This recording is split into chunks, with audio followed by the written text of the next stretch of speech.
History में देखा जाए तो स्काई डाइविंग का सबसे बड़ा हादसा एक छोटी गलती की वजह से हुआ था। इस गलती का अंदाज़ा तो तब हुआ जब 18 स्काई डाइवर्स प्लेन से कूद चुके थे और अब रिटर्न लौटने का भी कोई चांस नहीं था। प्लेन से कूदने के बाद 18 के 18 स्काई डाइवर्स की खुशी खौफ में बदल गई। ये सारे के सारे एक्सपीरियंस स्काई डाइवर थे, लेकिन बदकिस्मती से उनका सालों का एक्सपीरियंस यहाँ पर कुछ भी काम नहीं आया। इस हादसे में 16 स्काई डाइवर्स मारे गए और बचने वाले 2 डाइवर्स ने जो कहानी सुनाई उसने सबके रोंगटे खड़े कर दिए।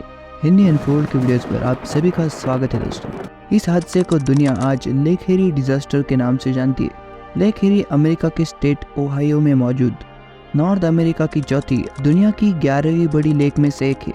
लेक एरी के साउथ में 13 किलोमीटर दूर ऑटनर एयरपोर्ट के नाम से एक छोटी एयरफील्ड मौजूद है। 27 अगस्त 1967 में इस एयरपोर्ट पर 30 स्काई डाइवर्स आ पहुंचे थे क्योंकि उनको फ्री फ्लाइट ऑफर की गई थी। वर्ल्ड वॉर 2 में इस्तेमाल होने वाला B-25 बॉम्बर प्लेन, जिसको एक प्राइवेट कंपनी ने मॉडिफाई किया था, उन्होंने ही इन स्काई डाइवर्स को फ्री फ्लाइट की ऑफर दी थी। जब स्काई डाइवर्स एक एक करके प्लेन में बैठना शुरू हो गए तो B-25 बॉम्बर में जगह कम पड़ गई और पायलट ने ओवरवेट की खर्चे की वजह से लास्ट मोमेंट पे सिर्फ 20 डाइवर्स को ही सिलेक्ट किया। ये सिलेक्शन डाइवर्स के एक्सपीरियंस और स्किल पे सिलेक्ट की गई थी। बचने वाले 10 डाइवर्स को अपनी सिलेक्शन ना होने की वजह से दुख तो हुआ होगा, लेकिन उनको क्या मालूम पायलट का ये फैसला उनकी जान बचाने वाला है। प्लान ये था कि B-25 बॉम्बर ऑटनर एयरपोर्ट से टेक ऑफ करेगा, गोल घूमता हुआ 20,000 फीट की ऊंचाई पर जाएगा और इसी तरह से गोल घूमते हुए पोर्ट के ऊपर आकर 18 स्काई डाइवर्स को ड्रॉप करेगा। इसके बाद वो और ऊंचाई पर जाएगा और 30,000 फीट की ऊंचाई पर आखिरी 2 डाइवर्स को ड्रॉप करेगा। इन सारे स्काई डाइवर्स को पैराशूट की मदद से वापस ऑटनर एयरपोर्ट पे लैंड करना था। मौसम खराब होने के कारण फ्लाइट सुबह तक टेक ऑफ नहीं कर पाई, लेकिन जैसे ही दोपहर को मौसम ठीक हुआ तो फ्लाइट ने टेक ऑफ कर लिया।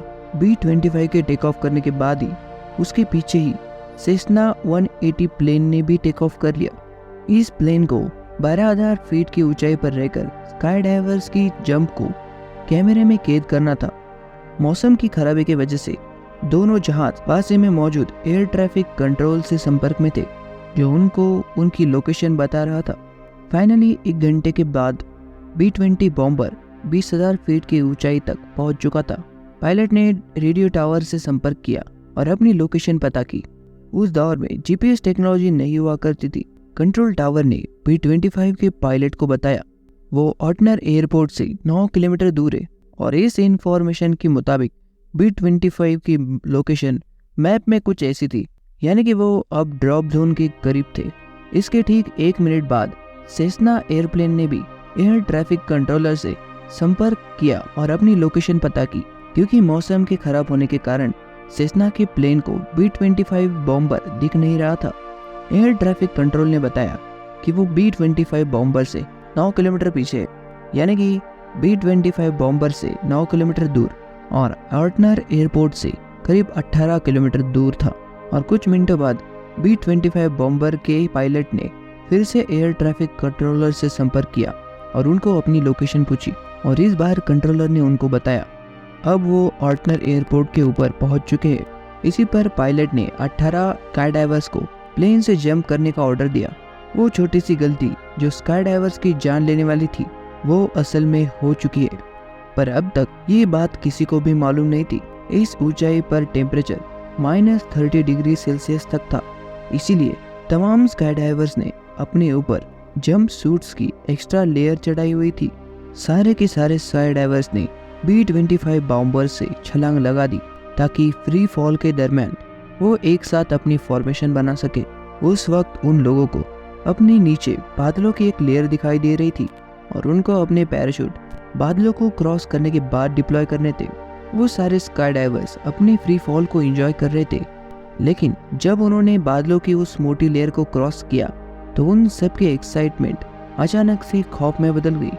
वो क्या देखते हैं कि उनके नीचे जमीन नहीं बल्कि पानी ही पानी है। उन सभी ने कोशिश की कि वो लेक के करीब जमीन पर ही लैंड कर सके, लेकिन अफसोस ऐसा ना हो सका। जिस लोकेशन पे उन स्काईडाइवर्स ने लैंड किया वो कम से कम जमीन से 10 किलोमीटर दूर थी। उनका ख्याल ये था कि वो पानी में लैंड करने के बाद फौरन अपने हार्नेस से निकलकर तैरकर मदद का इंतजार करेंगे, लेकिन जैसा वो सोच रहे थे वैसा बिल्कुल भी नहीं हुआ। उन्होंने जो गर्म कपड़ों की एक्स्ट्रा लेयर चढ़ाई हुई थी उनके वजन से उनको पानी के ऊपर तैरना बिल्कुल भी पॉसिबल नहीं था। इनमें से 2 डाइवर्स ऐसे थे जिन्होंने लैंड करने से पहले ही अपने जूते और एक्स्ट्रा सूट्स को निकाल फेंका था। सिर्फ यही वो डाइवर्स थे जो कुछ देर तक पानी में तैर सके और उनको बाद में रेस्क्यू टीम ने रेस्क्यू कर लिया। पूरे के पूरे 16 डाइवर्स अफसोस के साथ जिंदा नहीं बच सकी और उनकी बॉडीज अगले कई दिनों तक किसी को भी नहीं मिल सकी। इस हादसे ने दुनिया भर में हेडलाइंस बना दी थी।